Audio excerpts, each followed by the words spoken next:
Here's a glitch to instantly teleport your friends to their doom. And this is a noise machine that's gonna drive them crazy. And this is every way to ruin your friendships in Minecraft. Just please don't get banned from whatever server you try these on. And hey, the YouTube wizard bets me that you can't subscribe to the channel before this arrow hits me. So to prove them wrong, launch that sub button down below. It's free and it helps out a ton. All we need is a couple of stacks of signs to drive your friend completely crazy. Or who knows, we might be helping them out. Since if we take after this user, the idea here is placing down a sign on every single block and then just naming what block you placed it on. And to me, this cracks me up. It's like the budget version of the here's what you're looking at mod. Maybe some people find this useful. They just might also find it useful to have usable space inside of their base, but let's just say that's a matter of opinion. And for how simple and cheap this is to set up, I just love how silly it is. It's not like you can use water buckets to destroy all of them either. It's gonna take a while to get rid of them. Stealing your friends' villagers and hiding them away is a good start. But to make that prank even more sinister, then we should also hide away a few parrots too, since these will mimic the sounds of the villagers so that when they're trying to go and excavate their house to find them, they might go a little cuckoo for Cocoa Puffs is all I'm saying. By this point, you've probably seen this prank of placing a whole bunch of bamboo around inside your friend's base. And don't get me wrong, that alone is good enough. Just breaking all those bamboo is gonna cause a lot of lag. But what if we want your friend to be extra careful while breaking all that bamboo? Where here, we would put anvils on top of some of the pieces of bamboo, so that as soon as one of them falls a little too close to your friend, they'll get quite the scare, and they'll take the rest of this cleanup a lot slower, giving you a lot more bang for your buck from the prank anyway. I mean, what fun's a practical joke if they can get rid of it so easily? At least by spending 31 iron ingots a pop, we're making them take a second. Copper's the only Minecraft block that oxidizes. And while we've talked about different ways to mess with your friend's copper in the past, now we're gonna mess with their other blocks. This time, they're wooden planks. It could be funny to slowly change out the wooden planks in their build into a darker and darker color,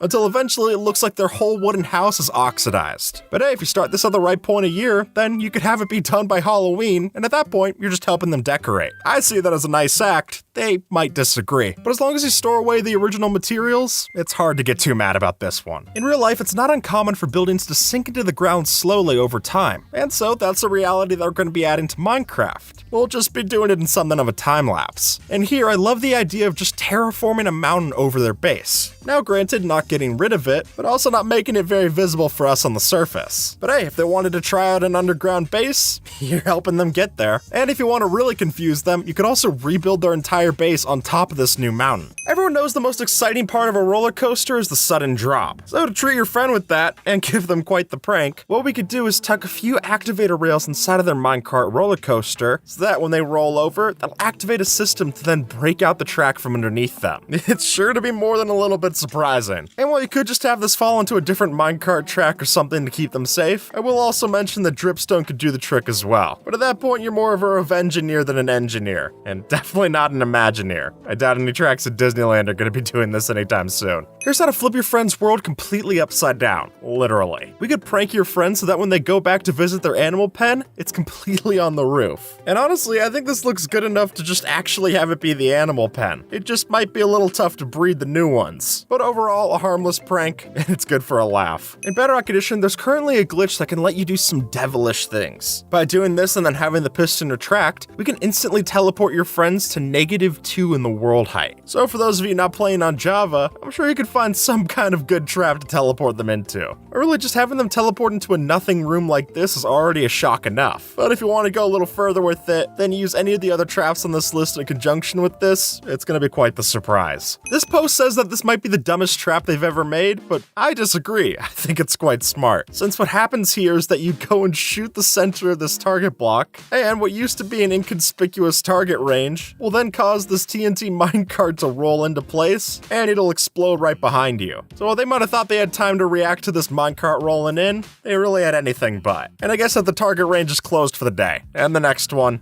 and probably the rest of the time. Here's how to use a nether portal to teleport your friends to their demise. Since the idea here is laid out by Agent X24, is that we rig their nether portal in such a way so that when they go through, they're going to be sharing that cramped space with a couple of things of TNT minecarts and end crystals. Which at that point, that cramped space is going to get a lot less occupied, but it's going to have quite the explosion while it does it. And considering the whole thing's made out of obsidian, it's also not that destructive. Only to the thing you care about destroying, your friend's life bar. And honestly, imagine returning back to your base from the nether highway, just just to be greeted by this. In this case, we're going to use a decoy trap to set the real one. So while your friend might think they're being sneaky by jumping over this obvious spiked pit trap, I mean, come on, trapdoors and a tripwire are a dead giveaway. What's actually happening is that they'll jump right over, only to fall into the real trap that reveals from the floor. And while this original design was made before skulk sensors were in the game, I mean, come on, that makes it even easier to do this kind of thing. And I love the idea of making them think that they got away with murder, only for you yourself to get away with theirs. Planting trees around your base can really bring a build together, especially if you design some of them custom. That is, until your friend comes by and decides to break the bottom 2 logs of the tree trunk for a craft. And now, all you got is a bunch of eyesores. Well, to solve that problem, let's teach them a one-time lesson that the Lorax would even approve of. By setting up an observer system like such, we can have it so that when they break the log, the chop gets recognized, and then an explosion takes care of the rest. And better yet, by using TNT minecarts in this way, the detonation gets to near instantaneous levels. So, whichever log they take from you, we can make sure it'll be their last. Having an armor dispenser like this is a big flex, except not when you have this one. Since if your friend were to only take the time to look inside, they'd notice that what actually happens here is that they're coated in lava, which is then next to some hidden waterlogged blocks, meaning after you use the system, you're going to be quickly encased in obsidian, and that'll suffocate them before they can mine themselves out. And considering that this kind of system is typically used by someone who's new to the world or recently died, the odds of them having a diamond pickaxe fast enough to get themselves out of there is close to 0, meaning that if they just died, they're probably going to be dying again soon. Here's how to turn your friend's giant piston door into way more of a domino effect, since by just taking one of the pistons inside of the giant redstone or slime honey block door and turning it around, then all of a sudden, all the slices of the door aren't moving in sync, which can then cause them to stick together and seize up the entire contraption, until eventually you have a cascading effect and the entire door falls apart. I mean, it's their fault for having that fancy of a door for their vault. Having stuff to put inside the vault's already a flex. You don't need to also show off on the door to keep people out. Okay, hear me out. Pufferfish have a lot more going on than you think. Well, sure, most of us might only care about these things for the water-breathing potions we brew. That's not the whole picture. Actually, that's about the only positive they offer up, because the rest of the time, they're a tool for evil. Don't believe me? Well, let's put that small hitbox to use, and I'll show you. By tucking a bunch of these poisonous pests underneath the trapdoor, we're fully capable of making a sneaky floor weapon. So if you want to keep some of those house guests from going out of line, then just throw a couple of these into the floor plan, and the message will be clear. Few things in Minecraft are truly unbreakable. I mean, even bedrock can be broken in some form, and that's the unbreakable block. But while we might stand a chance of breaking blocks when we stand on steady ground, it's a different story when they're on the move. Through the help of flying machines, it's possible to make a proper working flying cage trap to take your enemies right up to build limit. But what we really should mention here is that by using blocks such as honeycomb that can't be easily mined, they'll be in for a bad time. As you can see, as the blocks keep moving, the break time keeps resetting. So if your foe doesn't have the proper kit to break it down, they'll be stuck on the one-way journey with no hope in sight. Turtle eggs don't seem to do a lot. Like any baby, these things are quite the liability until they grow up, but that might just be our biggest asset. Since these eggs crack under the simplest bit of pressure, we can make an extremely easy trap. Just sneak one of these little guys under a thing of carpet, and then, as soon as any zombie or ne'er-do-well comes by, they'll be met with quite the surprise. One jump and that's it, and they'll start tumbling toward their doom, and you'll have one less hooligan to worry about. And now you don't have to worry about the egg or the fool. So if you got the silk touch on hand, this might just pave the way for the perfect possibility. This trap is completely invisible, since by using the moving piston block, formerly called block 36, we're able to keep falling block entities from going back into solid form, which means that we can keep falling blocks sitting right in place with no collision box. And from there, as soon as the player walks over it, they're just gonna fall through without even noticing what happened. And while the methods for getting block 36 are pretty complex, such as using end crystals in conjunction with pistons, as soon as you find out how to get one of these, the only thing left for you to answer is how do you kill them once they fall through? Because with this design, it's almost a guarantee that they will. If your friend's AFK at a mob farm, then they're practically setting themselves up for disaster. I mean, there's already a steady stream of mobs coming through, so why not take those hostiles that they're taking advantage of and instead redirect them so that they spawn next to the player? After all, one of these farms can kill thousands of zombies over time, so it's only fair that the zombies themselves get to settle the score. Tinted glass is a very popular block to use now at mob spawners, which I think is too bad for our regular stained glass, and that's how we're gonna fix it. Since if you use black stained glass in place of their tinted glass, they look visually very similar, except for one key difference, being that the black stained glass actually doesn't stop the light level from coming in. And at that point, they'll be very confused as to why their spawner farm stopped working, since even though it visually looks the same, it's just that little bit of light level that's able to throw the whole thing off. But it's their fault for needing a viewing window. If you're falling from a great height, water's the all-star pick for safety, and we can use that idea to our favor. See, if you're looking to get even with someone on the server, this water Illusion is a solid candidate to do so. As you'll notice, by making several custom maps with a water design like so, we can make a convincing spot for them to land on. Only once they aim for that puddle, they'll just break their legs on a couple of item frames, and that should be a rude awakening for sure. As of 1.20, chisel bookshelves are the newest container block that we have to play around with. But unlike a chest or a barrel we're able to hover over and see what's inside, these bookshelves have no visual difference between the different items that you place inside, and that's where the prank comes in. Since now we can use all of those enchanted books that your friends stacked up into their enchanted bookshelves, instead fill it up with junk books like Curse of Binding and all that. Now, it's not going to trick them into accidentally putting this on their armor, but there's also no way for them to tell that you played this prank until it's too late. And then we can run off with the many books in the meantime and not have to worry about being caught. Bad traps stick out like a sore thumb,